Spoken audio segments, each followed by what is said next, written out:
Hello guys and welcome back to the channel. Hope you're all doing well. We're all live as well. I've got Wads in the building, so hope you're well. Yeah, good mate. How are you? I'm fine, thank you. It's been a while. I hope you enjoyed your holiday. Yeah, Ready I did. to Yeah, it's good to get away. Went to North Wales for a bit. So yeah, watching Forest from abroad. I mean, we got a yeah, good point against Brighton. Obviously, that it wasn't the best game against Wolves, obviously, but yeah, it's went to new levels obviously at the weekend. So we're hoping that can be the start of something this season for us. yeah, definitely. It's nice to go into Arsenal with that positivity and 2 clean sheets and 4 points. I mean, if you asked us before the Brighton game, Mm. if we pick up 4 points from 2 games and 2 clean sheets, I think we all be like saying we won't get that. Yeah, it's I had a weird feeling going into Liverpool to be honest, because I did feel like we could.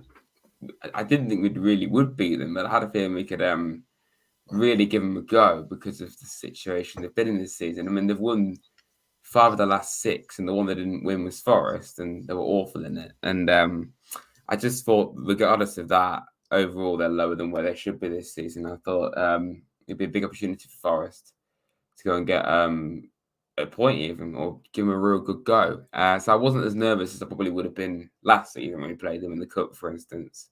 Um, so yeah, I had a weird feeling. I didn't really think we'd actually go and beat them. So that was something that I did not expect, especially such a good performance. It weren't a fluke; it was more than deserved.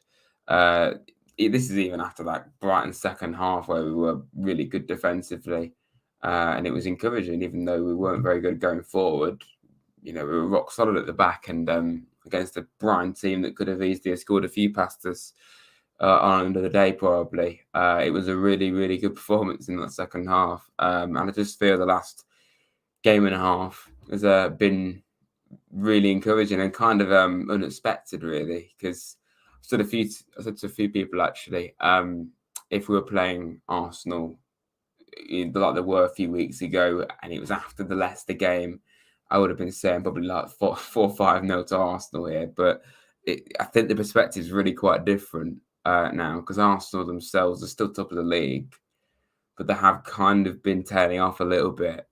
This great past Leeds, they drew Southampton, they lost to PSV yesterday with quite a strong team out as well.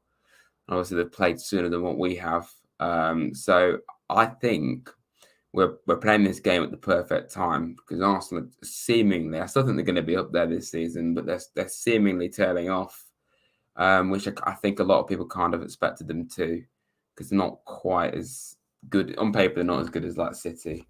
I never really saw them maintaining it, and it seems like they're having that dip now. And with Forest, obviously, we seem to be going the other way. You know, we got probably as low as we could have got this season in the table and performances in those those bowl jobs against obviously Fulham and Bournemouth and the Leicester match. It was just horrific. I think since Villa, but particularly since most of the Brighton game, we've really seen an improvement. It's quite obvious the players are getting on with each other now. They know each other a lot better. The team spirit is quite clear to see, which is something we obviously had in abundance last season. So it's great. It really is. I said, I think a few times actually, the Liverpool game, it was the first time that I think I really connected with the team. I was truly passionate about not just Forest winning, but the individuals on the pitch, and felt really proud of who we had and how they were performing. And it's not really a surprise it took us about 2 months to really start performing, is it? When we signed all those players, but yeah, it's really encouraging. Which hopefully we can use it now as a kickstart, I suppose. But obviously, Arsenal's a huge test away from home, and 2 more games in the league before the World Cup, and that Spurs Cup game as well. Obviously, I'm a lot more optimistic than I was a few weeks ago. To be fair, so yeah, I'm quietly confident. I think. Yeah, definitely. I mean, a difference in 3 weeks done since that Leicester game when Cooper's contract, the Villa game. Obviously, the Wolves game weren't the best, but then their last two games. Do you think the Cooper contract actually done lifted everyone? Because obviously since then it's like everyone's just putting together now, and them 3 weeks where we ran had midweek games sort of like done the job. If that makes sense. Yeah, I think the contract did actually really help. To be fair, because I don't think it's really a coincidence that since he signed it, we've only lost one game, and that was purely because of a dodgy penalty, and then we obviously missed a penalty.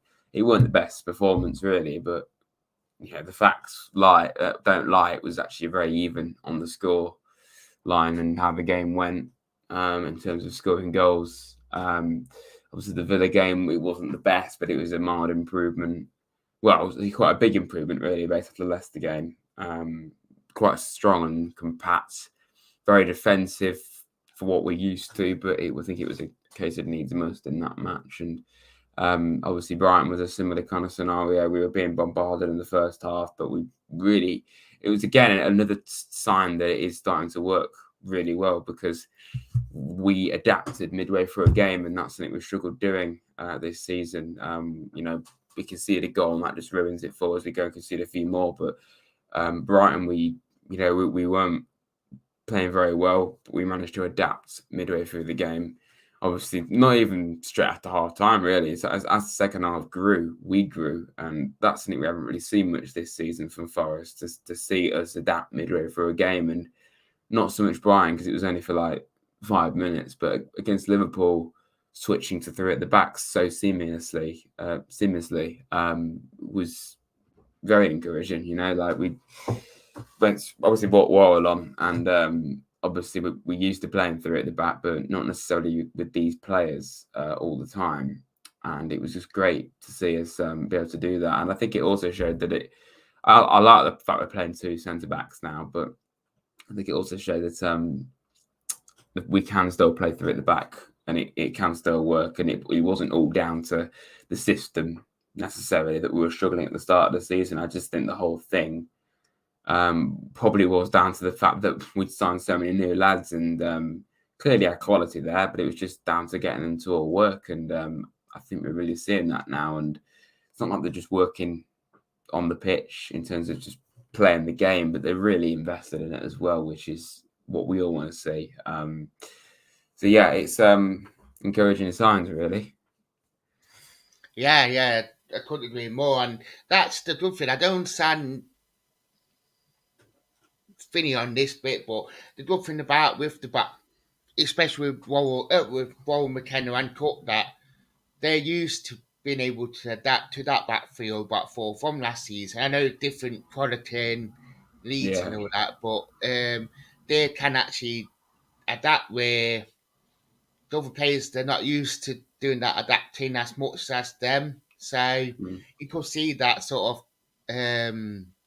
they slotted in really, really well, if that makes sense. Where Yeah, the other lads are probably starting to understand Cooper more now and his way of playing. So if that makes sense. yeah. I think it's always going to be that to be honest. Just a case of the side getting to know each other, and I think we're definitely seeing that now. Liverpool game was the first sign of it for sure. The whole way the team was working, it was like a completely different team altogether. The way we went about that Liverpool game, and I think the back three has been a big talking point really all season really. Are Warren, McKenna, Cook, are they good enough for the Premier League? I think they've proven the last few weeks that they are. Even Cook, and I really like Steve Cook. I've got a poster of him behind me, but like I was I was one of those people that was saying you shouldn't be playing. But yeah, I'm not too surprised he's proven me wrong because I knew that he was a good player, but I wasn't sure if the Premier League was the right level for him anymore. But he's proven that he clearly is. I don't think he's the long-term solution, to be fair, and he is obviously slower than the other lads that we've got, really. But he's still an excellent defender, and obviously the fact we can't even get Ward in this team right now. I think whenever Wales come on off the bench the last few weeks, which has got to be quite disheartening for him to be on the bench at the moment. I think he's looked really good, to be fair. And obviously, McKenna's McKenna. He's always going to be rock solid. But yeah, I think the fact that they obviously were all with us last season probably did help them adapting to a back three. But it's also good how they work with the rest of the team, the rest of the new lads in there. And yeah, I think it's good that we're starting to see that we can adapt systems, midway through a game, formations, personnel, and it doesn't just ruin us and just kill any kind of momentum we had. So yeah, that's what you want. That's what you want to be able to do, and it is what we're doing seemingly. So that's great. Yeah, definitely. And the other thing I've picked up on, which you sort of see them habits coming back into the team now, is that span that we are getting a settled span in. No, ball up front, Mm. like we got Hendo, then we got the back two, then we got Fuller, then we got Yates there. So we sort of seen that bit of a span again, which we sort of missed this season, start of the season, because we got so many new lads and we're trying to get that right formula. Now we Mm. seem to have got the right formation and the right sort of get the right span now, if that makes sense. Yeah, I think everyone was saying, weren't they? How Cooper doesn't know his best 11. I think he's still working on it, but he's clearly getting there, changing the formation to two centre backs, having a defensive midfielder, in a midfield three, obviously. Seeing players adapt to each other as well. Like I think Freuler was he didn't have the best start at Forest. He was a bit slow. He was a bit invisible at times. I was really shocked by it. I thought he'd be a really good player for us. I wasn't really sure how he'd fit in the team when we first signed him because of the amount of options we already had. Because as I said, I think the midfield is the biggest talking point of the entire team because there's just so many players. We signed, well, actually, no, we signed more defenders and midfielders, but in terms of the quality and then like the likelihood of them playing, we signed so many midfielders that were good enough to play. Even Cuarte, when Cuarte signed, I thought he'd be probably more of a depth player, but he's actually played a big part. And I was another one of those that was saying he probably shouldn't be starting. I never said he was a bad player, but I just thought, you got Mangala there, you got O'Brien there. Why is Cuarte playing? And I still probably would favour those other lads, but I think Cuarte's got to, he's proven his worth more than, of course he has. Look at that Liverpool game; it was excellent from start to finish. It's just finding that right balance. I think Freuler just goes about his business really quietly. Mangala's getting up to speed seemingly. I think he's not far off. Yatesy just does what Yatesy does, gets stuck in, causes problems. I can't not love Yatesy for what he does for us.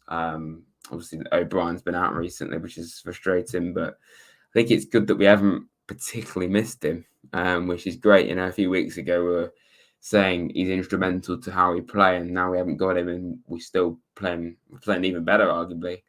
But I think Lewis is obviously he's an excellent player. It's great to have these options in midfield, and we spoke about the defence, of course. The attack, I still think we're finding the right combination, but I'd definitely play Gibbs White and Awani, and I think it's a question of Lingard, Johnson, or Dennis. I think Johnson has clearly got a big future. Obviously, I was very surprised that Cooper dropped him against Liverpool. I think he should have been dropped, and it was the right call. But I was surprised he dropped him for a game against Liverpool, and it worked really well. When he came off the bench, he looked more lively than he normally does. He looked more into the game and comfortable. Obviously, Dennis has proven his worth in that Villa game, and he's not even really been in the side since, which says a lot about how Cooper's having to adapt and see what happens with the team. I think Dennis is a really useful player. We need to see more of him. And obviously Jesse, he was getting a lot of hate, kind of from me as well, saying he wasn't good enough. But I do think Liverpool was probably his best game. He still a lot to work on, but he looked a lot more comfortable, invested, made some great tackles. Maybe had that shot, didn't he? Which but besides the goalkeeper, it was going to go in the back of the net. So yeah, I think it's good that we're finally starting to see the best of Lingard. But overall, yeah, I agree. The team's definitely starting to get there with the a spine and familiarity. You know, we kind of know what to expect from it now. It's took us long enough, hasn't it? So Yeah, that's the thing. It is, and hopefully now it's something to really, really build on. And even watching bench cam, which I'm so glad yeah, that came back. I was Uh, really happy. it's just shown that continuity on the bench as well. Like last week, that everyone's behind the team and everyone's supporting each other, and that even you see the pictures and all everything on Twitter and what the club put on, it is quality in what they're Quality. doing. It is quality, yeah. Nah, I was really happy Benchcan came back because it was always entertaining, but especially seeing it as you know, the new team to see how they react to certain situations, you get a really good idea about what they're thinking and how invested they are. And I think all of them, you know, even like Willy Bolly, who hardly played, he looked invested. Biancon, all of those lads, it's great to see. It's what you want to see, even if you're not playing. They're well into it, and you know they just want the best for the team, which is fantastic. So yeah, just look at the photos. You know, seeing now all the lads are together, finally seeing pictures like we saw last season again is excellent. It's what you want. Yeah, definitely. I mean, Arsenal on Sunday, as you said, their form was starting to dip now a little bit more, and they have got some quality players in there, like Odegaard, Jesus, Yeah, Martinelli, just some of the players. And I mean, Man United showing how to do it, and PSV how to stop them playing. So, um, do you think if Forest played to that sort of level that we're having, that we can stop them and get something out of it? yeah, I do. After the Leicester game, if it was, you know, after that, I would have been probably had zero confidence. But the last several games have really shown that this team was very much work in progress, and it still is. But it's shown that it's more together, like we keep saying. But um, if it was at home, I actually think we'd stand a really good chance. I'd probably back us for a point or maybe even a very famous win. Back-to-back wins against Arsenal and Liverpool would be historic for us especially after the run we've been on. So yeah, I think because it's away that makes it harder for sure. Arsenal have been really good atmosphere this season. There's still going to be a really strong force this season. I don't see them tailing off too much, but maybe not good enough to win the league and that, like the seemingly can do. I mean, they've had an amazing start, but they have started to show a few vulnerable areas recently, and at the best possible time for us when you know we've just beaten Liverpool out of nowhere, slowly starting to see those burning blocks. The whole Liverpool game looked like a team that had been together a long time. I think against Brighton and Villa, you know, we saw progress as well. So yeah, I think we're playing them at a very good time. We're on the way up, and I don't think they're on the way down, but I think they are kind of having a bit of a rough patch of form potentially. So yeah, it's a good time to play them. But I think it's crucial that we don't concede for the first 20, 30 minutes, and you know just keep it at bay, and then we can try and work our way into the game. We can't, you know, be as open as we were against Man City. You know, we've got to make sure we keep it tight for the first, you know, 20 odd minutes at least. And then that will probably frustrate Arsenal and then we can try and go at them a little bit. But I don't know whether it'd be worth playing like we did against Brighton and just try and be ultra defensive and score on the counter potentially, or be a bit expansive like we were against Liverpool. But I think we might do a bit of both, you know, try a bit more attacking than what we were against Brighton. But obviously be very wary of Arsenal up front.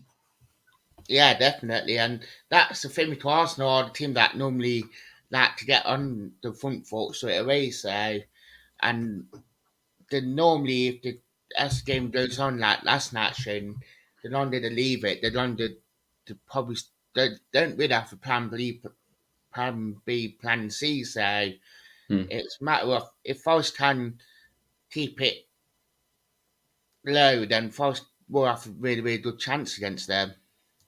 Definitely, yeah. It's just about how we manage the game, really. I think. I'd probably keep the same starting 11. Potentially, I might put Mangala in for Cuarte because I think Mangala, should really be starting long term. If O'Brien's back available, which I think he will be, then I think we hopefully will see him again. I probably will keep Lingard in. I think he's probably earned the right to stay in after that performance against Liverpool. And might be worth going to a back three for this game, possibly to keep it tight at the back, bringing Wall back in maybe. But obviously, you lose a player in another part of the pitch. I probably would keep it the same though, but possibly a game where you would want to bring another defender on, possibly. But I probably would keep it. I will keep it the same as last time, formation wise. It's going to be interesting to see whether Arsenal, can score passes easily like they have done against other sides, or are upturning form and their seemingly, downward spiral of form. It will play into our hands, hopefully. You're on mute, Dan. You're on mute. I forgot about that. What sort of stuff? I couldn't agree more with that. Yeah. I mean, how you good with lip reading, anyone? No, not Um, quite. and what sort of score prediction would you say for it? Oof. If I'm being realistic, we'd probably say Arsenal would be more likely to win, but I am feeling optimistic, to be honest. Quietly optimistic. After that Liverpool game, if we can beat Liverpool, we can beat any side, quite frankly. So I'm not going to be too outlandish and say 4-0 Forest, but I'll go. I'm going to go for a 1-1 draw. It might be a bit too optimistic, but I think, like I've been saying, upturn form and their downward spiral in form seemingly. I think if we approach it like we did Liverpool, we've got a very good chance of, at the very least, giving them a real good game. But I do think going away to the Emirates and beating them is a bit of a step too far for us. If we do, then that's obviously huge, massive, and it just shows that all those games we had before were just because we were just seeing what worked best and getting to know each other and everything. It wasn't a case of us not being good enough. I think that's what's been so frustrating, really, is even those games we were losing, it wasn't a case of the players just not being good enough. Like you see sides come up like Norwich and they're just not good enough to survive. It's as simple as that, really. No matter what system they play. With Forest, it was definitely a case of just seeing what worked best and then sticking to it, not because the players weren't good enough. So I think it's great. We're finally starting to see positives now. But I'll take a point 100%. If we get it, then I'll be even happier. But obviously, a win would be historic. But if we lose, we can't be too dramatic though, because we do have obviously the games have picked up recently, and then after Arsenal, we have two huge games against Brentford and Palace before the World Cup. I think both sides are great, but they are winnable. I think based off the last few games. I'm not just saying that now because I said that before, and I was thinking, well, we lost to Bournemouth. We can't say that, but I think we've shown since now that we are a completely different team to that Bournemouth game, and Fulham and that. So I think but Brentford and Arsenal will be a big opportunity. Brentford, well, and Arsenal, but Brentford and Palace have a big opportunity, and obviously we've got that cup game against Spurs as well, where I kind of hope we play a lot of new lads, different players, just to give them a go. And obviously, I wouldn't mind staying in the cup, but I think we've got to get our priorities right, really, and stay in the league. But I'll take a point 100% against Arsenal. Yeah.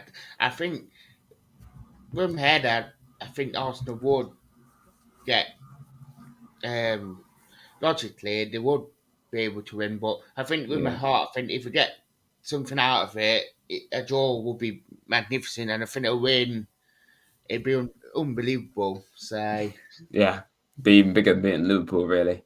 yeah, definitely. Yeah. Do you want to say about your socials?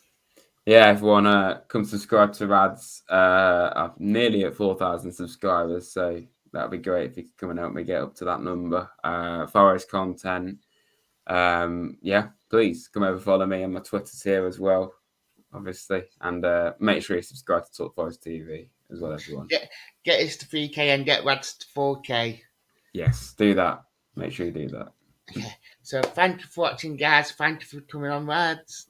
Yeah, thanks very much. It's right. So I'd like to thank you for watching and up the forest.